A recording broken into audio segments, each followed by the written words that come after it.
हाँ, जब दो एक्शन हो तो किस तरह ट्रांसलेट करते हैं? दोनों का ताल्लुक है पास से। एक में एक्शन है आना और एक में एक्शन है मरना। मरीज मर चुका था तो इसका मतलब है ये वाला एक्शन पहले हुआ है।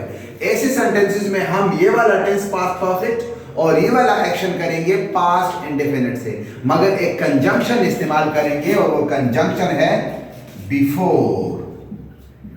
और इस कंजंक्शन के साथ ये जो बाद में एक्शन हुआ ये करेंगे।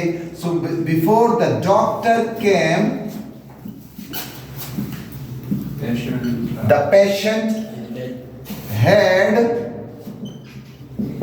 डाइड। इस तरह भी ठीक है और इस तरह भी ठीक है कि the patient had died before the doctor केम, मगर बिफोर लगेगा डॉक्टर केम के साथ। देखो पास्ट इंडेफिनिट केम आया, द पेशेंट हैड डाइड उससे पहले मर चुका था। तो पास्ट परफेक्ट इंग्लिश में कोई भी हमें जरूरत नहीं है, सिर्फ यहां जरूरत है कि जब दो एक्शन का मुकाबला हो, जब दो एक्शन के बीच हम कंपैरिजन करें।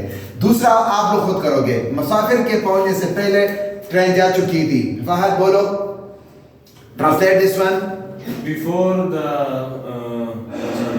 passengers. Before the passenger came, the train has left. शाबाश, the train had left या gone, दोनों ठीक है। The train had gone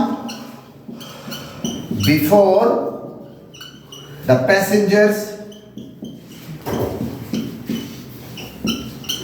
reached the station या reached. That's it. शाबाश, thank you.